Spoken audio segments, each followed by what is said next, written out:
Welcome back. We're having a nice little chat with Celie here. And we learned lots of interesting things, including about Sarah, the girl whose notes we found. We can actually tell Celie about the deaths, but as usual, it does not accomplish much. Oh, you must be joking. Gertie's dead. I meant tell Celie about Gertie. It's just a swamp playing tricks on you, I'm sure. Yes, sure. There's actually a shortcut for that too, but I keep forgetting to use it. And Wilbur. Oh, child, I'm sure you're just seeing things. This place will do that to a person. Maybe, but I assure you that is not the case. Okay, well, thanks for the conversation. Why did you set the table for two, by the way? Are you expecting company? There's nothing that interests you on either one of the tables. Okay, because we already got the carrot, I guess. Okay.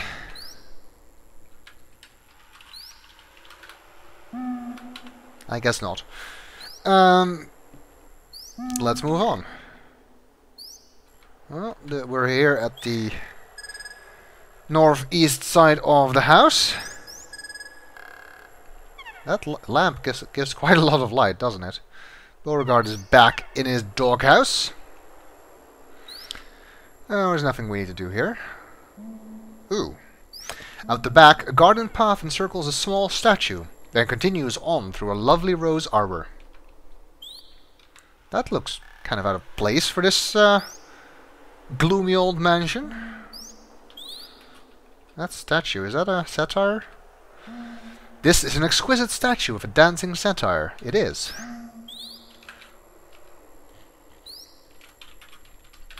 The statue doesn't move. No secret passages here.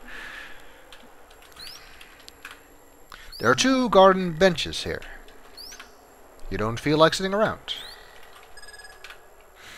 Beautiful roses grow upon the rose arbor. You see no need to carry around a rose. Really? There isn't any handmaiden we have to give them to?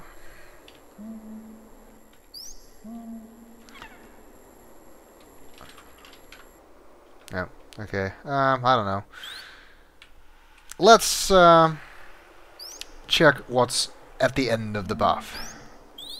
This is a wonderful little garden. You wonder who planted it. Certainly not the Colonel. And as everything else, it does seem to be kind of in disrepair. It also seems to be in the middle of the plantation, which is kind of weird.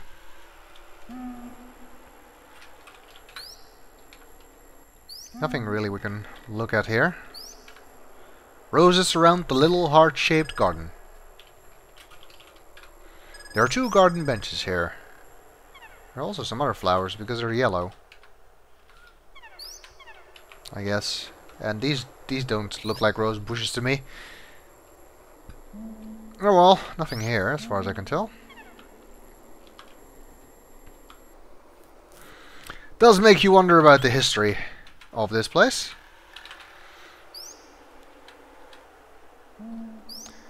And now we're on this side, which leads into the study. Let's keep heading west. You see a rusted iron bell at the top of an old bell tower. A rope dangles a short distance beneath the bell, while a ladder runs up the tower's side. Behind a weathered fence, you also note the remnants of the old plantation fields. Indeed. Dusty cobwebs cover the old bell that over years has rusted in place. Can we ring the bell? You need to pull on the rope to ring the bell. Whatever. You reach up and try to grab the ring attached to the end of the rope. But the short rope is too high for you to reach the ring. That's a shame. I kind of do want to try and ring the bell, because you might remember that the note we found in the chapel, the one that also told us about the suit of armor, also said something about bells ringing, so this could be another part of the puzzle to finding that lost treasure that Celie was talking about. If only we had something with which we could reach that ring. Something cane-shaped. Use cane to pull rope. Reaching up with the cane, you hook it onto the something. Nothing happens. Oh, the bell's too rusted to move. I hate timed text boxes. You hook it onto the short rope's iron ring and pull. Okay, and there's Ethel. Ethel must need to cool night air to help clear her head. Or is she just wandering mindlessly? Still. Hick! Oh, back so soon, Laura? What is she drinking? It seems to be a very strong alcoholic drink. Yeah, for some example you're setting for Lillian. And I guess Lillian is off being crazy with her dolls, so... Seems the bell's too rusted to move. We can climb up the ladder, though. Dusty cobwebs cover the old bell that over years has rusted in place. Well, we have, oil, so... Oil bell. Oiling the rusted bell may have loosened it. Okay. Let's try that again. And I'm just saving here for no reason whatsoever. Use cane to pull rope. Reaching up with the cane, you hook onto the short ropes and pull. Uh-oh. Now you're a real Southern Belle. Get it? Okay. Okay. I guess the bell is now actually kind of too loose. You are actually supposed to do that, though. Just, not from straight under it. Oh, use cane to pull rope. Reaching up with the cane, you hook... Look out, it's falling! That text box is way too fast. Phew, that was close. We survived this time. What's that attached to the bell? It's some sort of old metal crank. That's weird. Okay, thinking it might be useful, you remove the crank from the bell and take it with you. Crank, so I guess that goes on something, like the valve handle went on the statue of the nymph. This is supposed to go somewhere too, but where? I'm guessing it will help us find that treasure. Or I'm hoping it will, anyway. Oh, we've been here before. That's the... Go away, Ethel. Go home, Ethel. You're drunk. Wait, that's actually true. And that's the chapel, which we've also seen before. We have, however, not yet been into the cemetery. What did I tell you, Ethel? Go home. This is an old family graveyard behind the little chapel. Set among the various family graves and monuments, you notice two large tombs.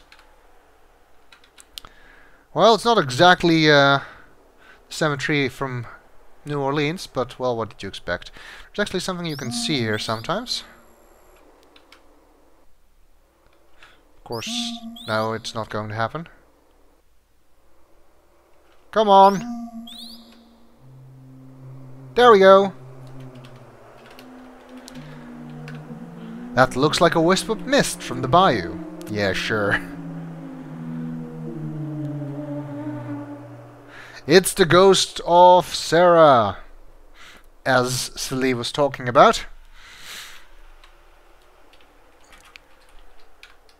The graves and monuments belong to various members of the Crouton family, ranging from the large monuments of Patriarch François Crouton and his wife Claudette, to the simple graves of Sarah Crouton, who was 17 when she died in 1871.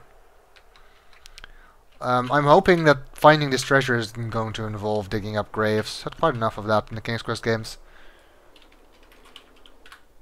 One tomb has the name Dijon carved over the door, and Crouton has been inscribed over the door of the other. The tomb door is sealed. You can't enter it. That's probably for the best. How about this one? Cautiously, you look inside the tomb. Currently, it's just an empty tomb. One day, this will be the final resting place of Colonel Dijon. I'm also quite sure that that's a place where you can randomly die. Just like the closet in the house.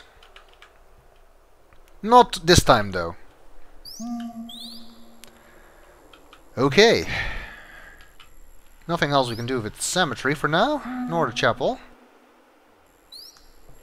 And this takes us back to the stables. And there is still that lantern there, which I think we're going to need to get into the secret passage. But we've already seen what happens when we try to open the gate, so that's not a good idea. But maybe we can win over Blaze by giving it a treat. We did find a carrot, after all, in Celise's shack. You hold the carrot in front of Blaze's nose, who begins to cautiously sniff at it. He then gently takes it into his mouth and eats it. He looks at you and whinnies softly, as if in friendship. We made a friend. You gently stroke Blaze's soft nose. He seems to like that. Hopefully that means that now he won't kill us. He doesn't! Yay! And that means we can get the lantern. We have a lantern now.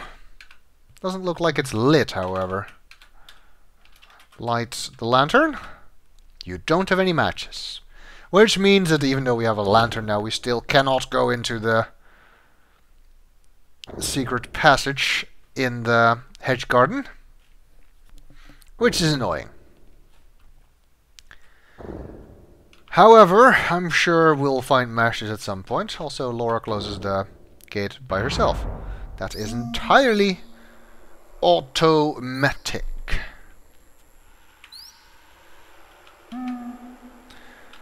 I think we've been pretty much everywhere else around here. Yeah. Oh, we've not been on this screen yet, apparently. You are walking along the south edge of the Bayou Island. An old road runs alongside the old plantation's front wrought iron fence. In the distance you see a carriage house.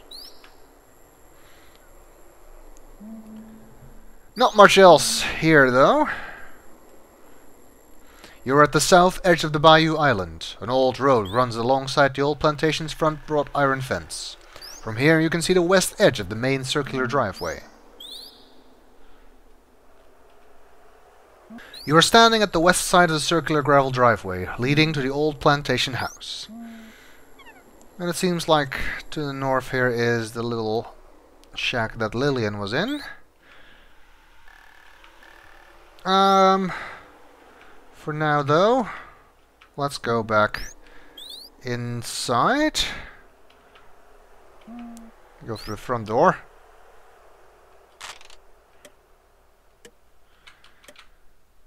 I want to check the Colonel's room for a second. Also... Nope. Still an empty closet. I still need to go through the top door of this secret passage. Although that does mean that the Colonel needs to not be there. Which he's not! That's good. It's almost as if I knew that.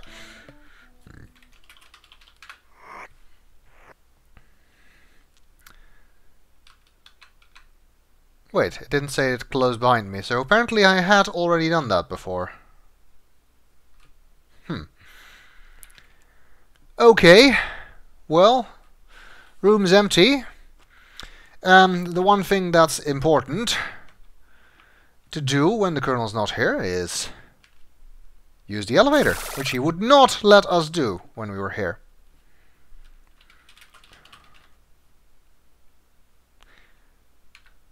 It's odd to see a newfangled elevator in this old-fashioned house, but how else would the Colonel get up or down the stairs? How does the elevator work, though? There's a handle on the elevator control. On the face of the control are a keyhole and the words up and down. Why would there be a keyhole there? Let's see. Can we go down? Yes.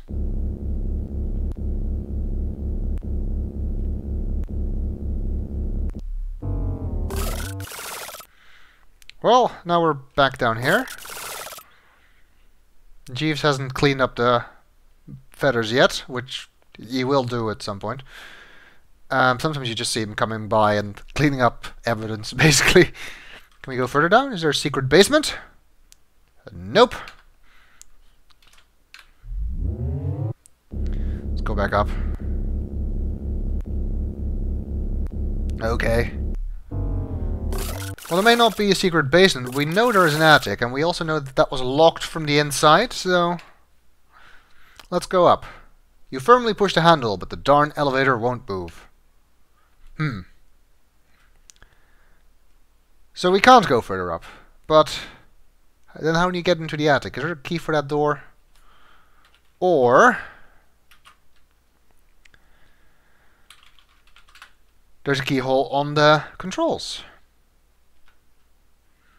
But where could that key be? Well, if the Colonel uses this elevator, it should probably not be too far away. Where could you hide a key in this room? Not in the bed, apparently. Colonel has a very elegant canopy bed. Some place out of sight that could fit a key. So something hollow, doesn't need to be too big. What about that cannon?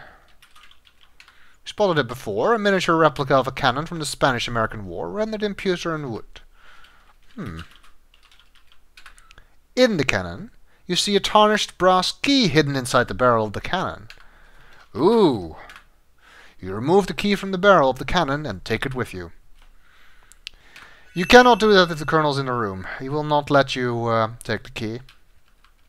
Basically just tells you to leave his stuff alone.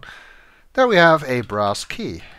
Let's see if that fits the elevator. And if it doesn't, we can always try the door to the attic.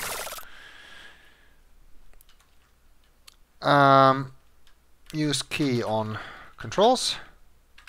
Put key in controls. This parcel is a bit particular sometimes. A faint click is heard as you turn the key in the lock. Nothing else happens, but maybe now we can go up. Yes, we can.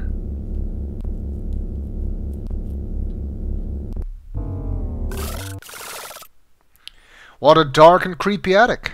It helps to have the moonlight shining in through those big windows. Among all the junk, a stack of old newspapers catches your eye. Yeah, indeed, kind of creepy here. Moonlight streams in through the big attic windows. Some stuff is stored in old boxes and crates. Can we open them? Well, there's a huge carpet on top of this one, so I doubt it. There's nothing that would interest you in any of these boxes.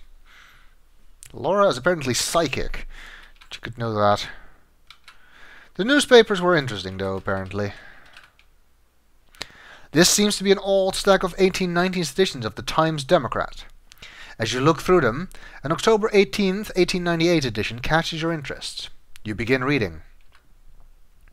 New Orleans, Louisiana. Colonel Henri Dijon came home today after spending several months in the hospital following injuries in the recent Spanish-American War.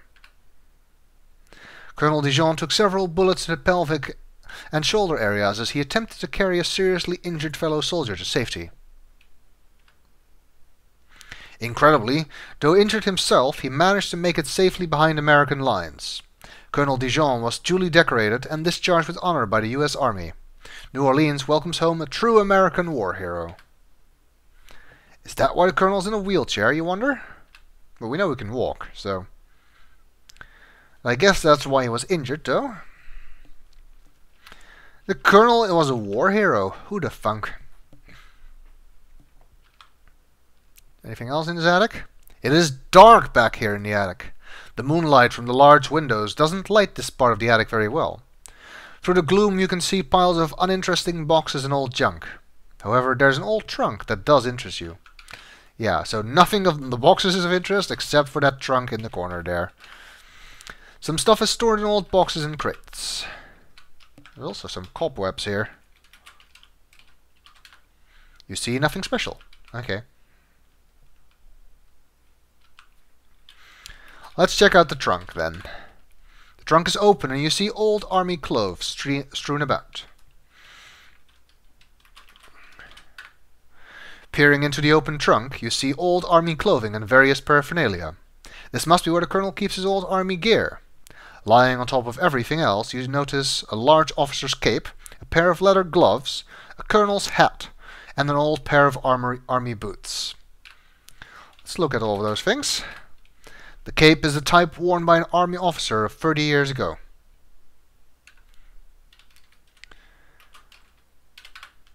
This is a dandy-looking colonel's hat. I guess that's the type of stuff that we saw the statue wearing outside.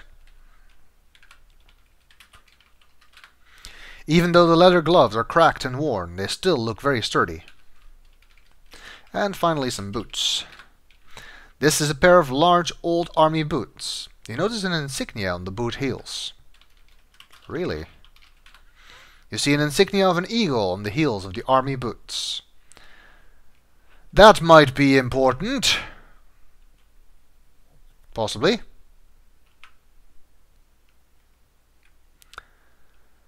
And now we're here. The door is locked from this side. Can we unlock it? You reach down and unlock the door. Let's hope the colonel won't wonder where his elevator went and won't miss the key.